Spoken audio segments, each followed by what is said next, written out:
नमस्कार, मैं हूं ज्योति प्रकाश रंगा और आप देखना शुरू कर चुके हैं आरएम न्यूज़ बीकानेर। मेरे यूट्यूब चैनल ज्योति टाइम्स को आप लोगों का बहुत प्यार मिल रहा है। आज बीकानेर दिन भर में क्या कुछ रहा खास उस पर नज़र डालने से पहले और आगे बढ़ने से पहले अगर आपने मेरा यूट्यूब चैनल ज्योति टाइम्स सब्सक्राइब नहीं किया है तो पहले सब्सक्राइब कर लें, अपनी प्रतिक्रिया दें और ज़्यादा से ज़्यादा शेयर भी करें। निवेदन हर दिन मेरा यही होता है आपसे। तो आइए अब देखते हैं बीकानेर में आज दिन भर क्या रहा खास डालते हैं एक नजर। रंग दे जयपुर की तर्ज पर जिले में रंग दे बीकान अभियान की शुरुआत। जिला प्रभारी सचिव ने महिला पॉलिटेक्निक कॉलेज से किया शुभारंभ।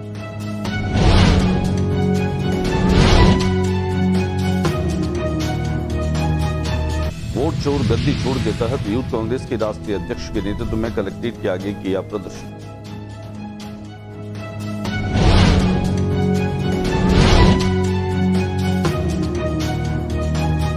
एसएससी सीजीएल की परीक्षा के दौरान कंप्यूटर में लगी आग, मचा हड़कंप।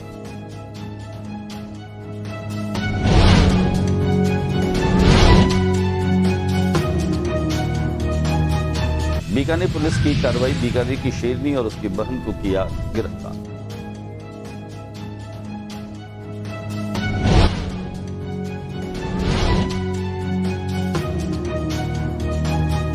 बीकानेर से वंदे भारत एक्सप्रेस की शुरुआत 25 सितंबर से पीएम मोदी करेंगे शुभारंभ।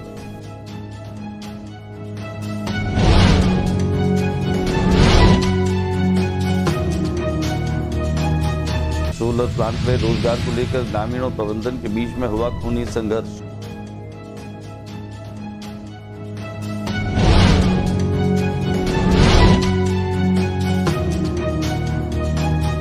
Rajasthan RERA real estate regulatory authority द्वारा गुरुवार को जिला परिषद सभागार में एक दिवसीय कार्यशाला का आयोजन।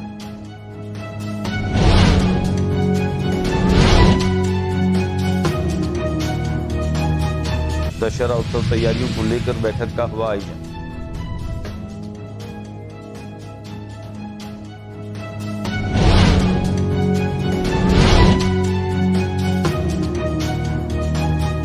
सरणधरी बाड़मेर मामूली कहा सुनी की बात खूनी खेल। बाड़मेर जिले के सदर थाना क्षेत्र की सरनू की घटना।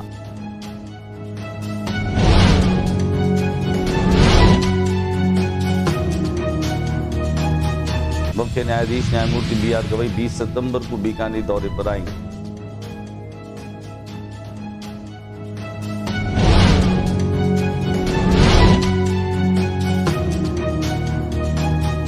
भारत की अर्थव्यवस्था वैसे भी सशक्त, जीडीपी है शानदार, कहा प्रसिद्ध उद्यमी और व्यवसायी सुशील बंसल।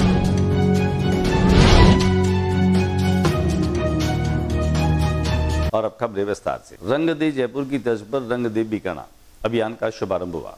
प्रभारी सचिव कृष्ण कुमार बीकानेर पहुंचे। यहाँ पॉलिटेक्निक कॉलेज के साथ ही जहां इस अभियान का शुभारंभ किया गया। शहर की सांस्कृतिक पहचान को नई ऊंचाई देने के लिए बुधवार को जिला मुख्यालय पर रंग दे बीकाना अभियान की शुरुआत हुई। जिला प्रभारी सचिव शिक्षा सचिव श्री कृष्ण कुणाल ने महिला पॉलिटेक्निक कॉलेज से इस अभियान का शुभारंभ किया। इस दौरान प्रभारी सचिव कृष्ण कुणाल समेत जिला कलेक्टर नम्रता वृष्णि, नगर कमिश्नर मयंक मनीष ने कॉलेज की दीवार पर लिखे रंग दे बीकाना अभियान अक्षरों में रंग भरा।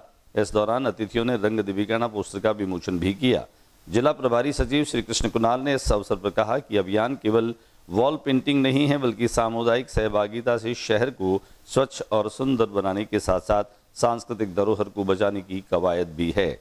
इसमें सभी की सहभागिता आवश्यक है। पेंटिंग के बाद दीवार अगर सुंदर लग रही है तो उस पर थूके नहीं, गंदगी न करें। हमें शहर की धरोहर को बचा के रखना है। वोट चोर गद्दी छोड़, इस नारों के साथ में युवा कांग्रेस के राष्ट्रीय अध्यक्ष बीकानेर पहुंचे। कलेक्ट्रेट पर उन्होंने प्रदर्शन किया। भारतीय युवा कांग्रेस की भारतीय जनता पार्टी पर वोट चोरी और लोकतंत्र को कमजोर करने की साजिश रचने का आरोप लगाते हुए गुरुवार को हल्ला बोल के तहत समागम और पैदल मार्च का आयोजन हुआ। भारतीय युवा कांग्रेस के राष्ट्रीय अध्यक्ष उदय भानु चिब ने प्रदर्शन का नेतृत्व किया। उदय भानु चिब ने कहा कि राहुल गांधी ने हर चोरी का तथ्यों के साथ में पर्दाफाश किया है। उन्होंने भाजपा वोट चुराएगी तो युवा कांग्रेस चुप नहीं रहेगी। चिब ने यह भी कहा कि ये लड़ाई सिर्फ एक वोट की नहीं बल्कि उस विश्वास की है जिस पर लोकतंत्र टिका है। अगर मोदी सरकार हमारे वोट देने का अधिकार छीनने पर उतर आई है तो हमें चुप रहना गुनाह होगा। पूर्व मंत्री डॉक्टर बी डी कल्ला ने भी जब लड़ाई देश की वजूद की हो तो सड़कों पर उतरना हमारी जिम्मेदारी बन जाती है। दिखाते हैं हम आपको इस अल्लाह बोल कार्यक्रम की तस्वीरें।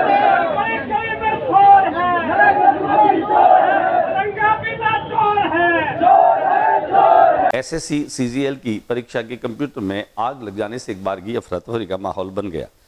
एसएससी सीजीएल 2025 की परीक्षा के दौरान कोटगीर थाना क्षेत्र की रानी बाजार स्थित विजडम कंप्यूटर सेंटर पर अचानक एक कंप्यूटर में आग लग गई। पहली पारी की परीक्षा के दौरान हुई इस घटना से हड़कंप मच गया। पेपर पूरा होने के बाद परीक्षार्थियों ने सेंटर के बाहर जमकर विरोध जताया। अभ्यर्थियों ने परीक्षा रद्द करने की मांग उठाई और पेपर लीक की आशंका भी जताई। उनका कहना था कि तकनीकी गड़बड़ी और आग से परीक्षा की पारदर्शिता पर सवाल उठ गए हैं। घटना की सूचना पर पुलिस मौके पर पहुंची और जांच शुरू कर दी। वहीं तकनीकी कारणों का भी पता लगाने में जुटे हैं। फिलहाल एसएससी ने सेंटर पर रीशेड्यूल नोटिस चिपका दिया है। बीकानेर से वंदे भारत एक्सप्रेस की शुरुआत 25 सितंबर से होने जा रही है, जिसका शुभारंभ प्रधानमंत्री नरेंद्र मोदी हरी झंडी दिखा करके करेंगे।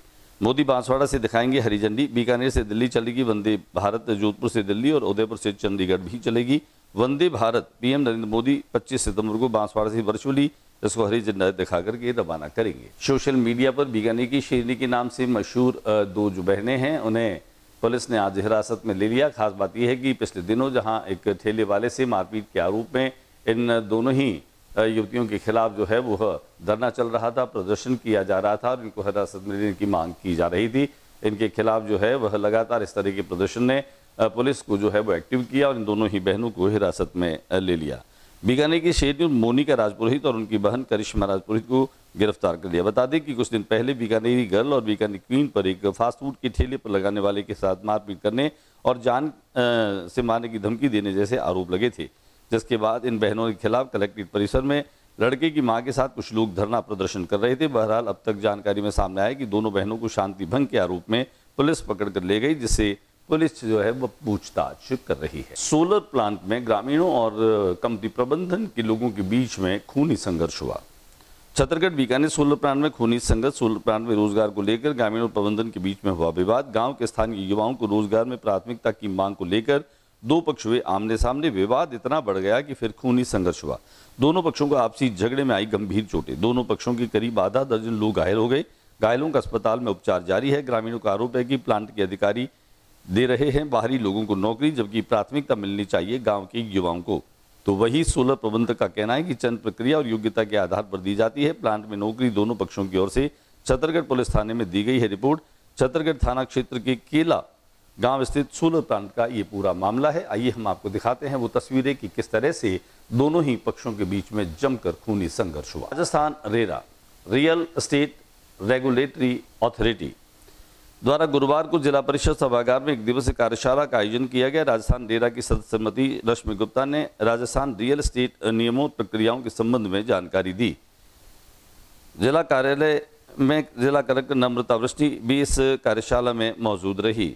खासतौर से अपर्णा गुप्ता, नगर निगम आयुक्त मयंक मनीष और सचिव कुलराज मीना भी इसमें मौजूद रहे। राजस्थान रेरा के डिप्टी रजिस्ट्रार पुनीत कपूर ने रेरा, राजस्थान सूचना अनुपालन और विकास प्राधिकरण यूआईटी और यूएलबी की भूमिकाओं की चर्चा की। कार्यशाला में विभिन्न डेवलपर्स और संभाग के डीएलबी के प्रतिनिधि भी मौजूद रहे। श्रीमती गुप्ता ने बताया कि खरीदारों के अधिकारों की सुरक्षा और रियल एस्टेट निवेश की रेगुलेटरी मापदंडों के अंतर्गत बढ़ावा देना, रियल एस्टेट संचालन निष्पक्ष प्रक्रिया को बढ़ावा, रियल एस्टेट संचालन विवाद समाधान में एकरूपता लाना और परियोजनाओं को समय पर पूरा करना और खातेदारों और खरीदारों प्रमोटरों के बीच में उत्पन्न कानूनी विवादों का समाधान करना जो है वो रेरा का मुख्य उद्देश्य है। प्रधानमंत्री नरेंद्र मोदी के 75वें जन्मदिवस के मौके पर यूं तो पूरे देश में हर्ष और उल्लास का माहौल रहा। बीकानेर में एक अनूठा नजारा देखने को मिला जब यूआईटी के पूर्व चेयरमैन बामाशाह युवा और कर्मठ समर्पित भाजपा के कार्यकर्ता के तौर पर अपनी पहचान को जताने वाले महावीर डाका ने कढ़ाई का दूध पिलाया। कढ़ाई का दूध केसर युक्त, वो भी इतना स्वादिष्ट कि लोगों ने पिया और शुभकामनाएं दी नरेंद्र मोदी जी को। खासतौर से अपने प्रिय प्रधानमंत्री के जन्मदिवस पर इस तरह के दुग्ध का पान करके पीने वालों ने भी अपनी खुशी का इजहार किया। महावीर डाका ने बहुत ही मुक्त भाव से, बहुत ही निश्चल भाव से तमाम प्रशंसकों को, लोगों को, और ये भी नहीं था कि कौन अपना है कौन पराया है, जो लोग भी आते गए उन सभी को उन्होंने कढ़ाई का दूध पिला करके प्रधानमंत्री नरेंद्र मोदी के प्रति न केवल अपनी भावनाएं प्रकट की बल्कि उनके जन्म दिवस पर उनकी दीर्घायु, उनकी शतायु और स्वस्थ और निरोग रहने की मंगल कामना भी की। आइए दिखाते हैं हम आपको कि कैसे कढ़ाई का दूध जो है वह महावीर डाका के नेतृत्व में पिलाया गया। दशहरे के उत्सव की तैयारियों को लेकर के आज कलेक्ट्रेट सभागार में एक बैठक का आयोजन किया गया। एडीएम सिटी जो है उन्होंने इस बैठक की अध्यक्षता की। खासतौर से रमेश देव की अध्यक्षता में कलेक्ट्रेट सभागार में इस बैठक का आयोजन रखा गया। उन्होंने कहा कि आयोजन से जुड़े सभी अधिकारी और आयोजक संस्थाएं आपसी समन्वय रखते हुए सफल आयोजन सुनिश्चित करें। उन्होंने सामाजिक संस्थाओं की शोभा यात्रा की रूट, कानूनी एवं सफाई व्यवस्था, फायर ब्रिगेड, सार्वजनिक प्रकाश, सड़क मरम्मत, पेयजल के सहित सभी व्यवस्थाओं के बारे में संबंधित अधिकारियों को व्यवस्था चाक चौबंद रखने के निर्देश दिए। बाड़मेर के सिणधरी गांव में जो है मामूली कहासुनी के बाद में विवाद उत्पन्न हो गया। विवाद जो है वो खूनी संघर्ष तक जा पहुंचा। ये घटना सदर थाना क्षेत्र के सरनू की बताई जा रही है, जिनमें 4-5 लोगों के द्वारा धारदार हथियारों से हमला करने का आरोप है। सभी आरोपी सरनू गांव के निवासी हैं। आरोपियों में एक एनएसजी कमांडो बताया जा रहा है। मृतक खेताराम सेवर की बॉडी बाड़मेर अस्पताल की मोर्ची में पुलिस के खिलाफ लोगों में आक्रोश और अस्पताल में लोगों का जो है वो जमावड़ा लगा। आरोपियों की गिरफ्तारी नहीं होने तक ये बॉडी नहीं उठाई जाएगी। परिवारजन लोग जो हैं वो बाड़मेर अस्पताल में धरने पर सिणधरी क्षेत्र के लोग पहुंच रहे हैं। बाड़मेर के अस्पताल में दिखाते हैं आपको कि किस तरह से यह मामला हुआ और किस तरह से यह संघर्ष आगे बढ़ा। मुख्य न्यायाधीश न्यायमूर्ति BR गवई बीकानेर में 20 सितंबर को पहुंचेंगे। उनका बीकानेर दौरा जो है वह प्रस्तावित है। यहाँ बार एसोसिएशन बीकानेर न्याय विभाग के संयुक्त तत्वावधान में आयोजित संविधान के 75 वर्ष और बाबा साहेब भीमराव अम्बेडकर के योगदान पर आयोजित संगोष्ठी में शामिल होंगे। बार एसोसिएशन बीकानेर के अध्यक्ष विवेक शर्मा ने आज मीडिया से रूबरू होते हुए कहा कि संगोष्ठी में BR गवई मुख्य वक्ता होंगे। उनके साथ सुप्रीम कोर्ट के जज विजय बिश्नोई, संदीप मेहता व हाईकोर्ट के न्यायाधीश संजीव प्रकाश शर्मा व केंद्रीय कानून मंत्री अर्जुन राम मेघवाल भी मौजूद रहेंगे। कार्यक्रम का आयोजन महाराजा गंगा सिंह विश्वविद्यालय के ऑडिटोरियम में किया जाएगा, जहां अधिवक्तागण के साथ विद्यार्थी और आमजन शामिल रहेंगे।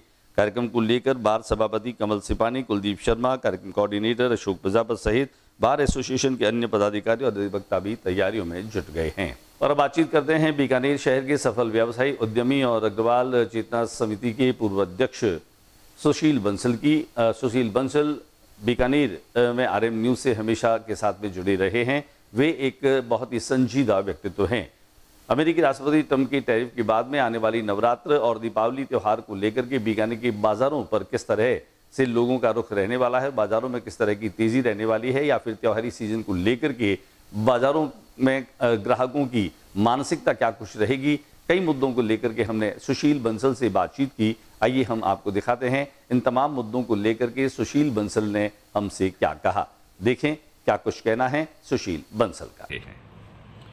धन्यवाद ज्योति जी। अब हमारा ये अभी तक तो फिलहाल गारमेंट्स का, साड़ीज का, इसी टाइप का ही हमारी लाइन रही बिजनेस की। अब हमने फुटवेयर में, और हमारे विशेष तौर से सभी ग्राहकों का बड़ा आग्रह था कि फुटवेयर में भी आप इसमें आइए। तो अभी हम 27 सितंबर को बंसल फुटवेयर का इनॉग्रेशन कर रहे हैं, बंसल शू वर्ड के नाम से। सभी तरह का रहेगा, सभी ब्रांड्स भी रहेंगे इसमें, और जो लोकल ब्रांड्स हैं वो भी रहेंगे। इसमें शूज है आपका, स्लीपर्स हैं, किड्स फुटवियर्स भी रहेंगे, सभी रहेंगे, बच्चों के लिए भी रहेंगे, किड्स भी, लेडीज भी, सभी तरह के रहेंगे। रहती है हमारे सभी जो बंसल ग्रुप के शुभ चिंतक हैं, ग्राहक हैं, उनका एक विशेष आग्रह था। इससे पहले भी हमारा इस तरह का रहा कि उन्होंने साड़ीज़ के बारे में कहा कि आप साड़ी भी रखिए, हमारे लिए एक अच्छा रहेगा, एक आपका विश्वास और आपका जो रेट्स का जो रहता है कंसिडरेशन, उसके हिसाब से हमने फिर साड़ी में भी किया। साड़ी में भी सभी हमारे ग्राहकों का बहुत ही अच्छा सहयोग और उनका प्रोत्साहन हमें मिला। इसी तरह से हम आशा करते हैं कि फुटवेयर में भी हमारे सभी जो बंसल ग्रुप के शुभ चिंतक हैं, हमारे साथी हैं, ग्राहक हैं, वो हमारा पूरा सपोर्ट करेंगे।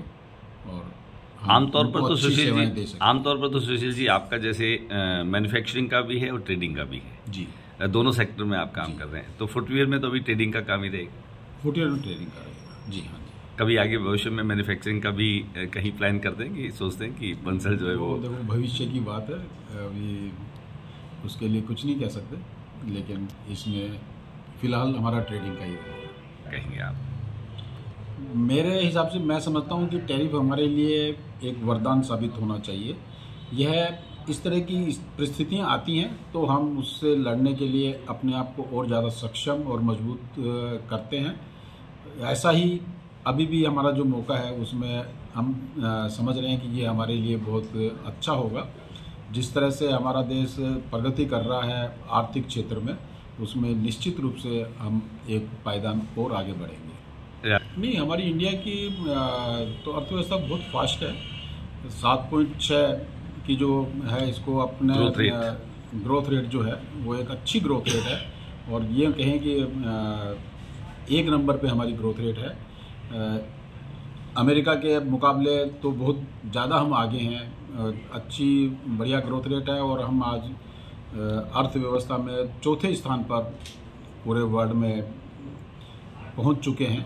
लार्जेस्ट इकोनॉमी की दृष्टि से देखा तो हम दुनिया के चौथे देश हैं। तो उसमें ऐसा नहीं कह सकते कि ना मरी हुई अर्थव्यवस्था है। वो उनका कुछ व्यक्तिगत झुंझलाहट हो सकती है भारत के प्रति, तो वो उनका है, वो धीरे धीरे वो भी निश्चित रूप से इस चीज़ को निश्चित समझते भी हैं और नॉर्मल भी हो जाएंगे। ये एक टाइम था, उसके वजह से उन्होंने कुछ इस तरह का बातचीत के साथ हम चाहेंगे हमारे दर्शकों को आप अपने ग्रुप की तरफ से अग्रसेन जी जयंती की और नवरात्र जो शारदीय शुरू हुए हैं उसकी शुभकामनाएं भी दीजिए सर। हमारे पूरे ग्राहक भाइयों को नवरात्रि की, दिवाली की बहुत बहुत शुभकामनाएं। और हमारा जो अभी नया प्रतिष्ठान 27 सितंबर को बंसल शू वर्ल्ड के नाम से इनोग्रेट हो रहा है। आप सभी पधारें। सादुलगंज बी 218 पर आप सबका स्वागत है, आप आइए। Thank you. आज के बुलेटिन में बस इतना ही। अगले बुलेटिन में नई गतिविधियों के साथ इस समय इसी चैनल पर फिर मुलाकात होगी। न्यूज रूम से ज्योति प्रकाश रंगा को इजाजत दीजिए, लेकिन जाते जाते मेरा निवेदन, मेरे यूट्यूब चैनल ज्योति टाइम्स को सब्सक्राइब करना न भूलें। नमस्कार।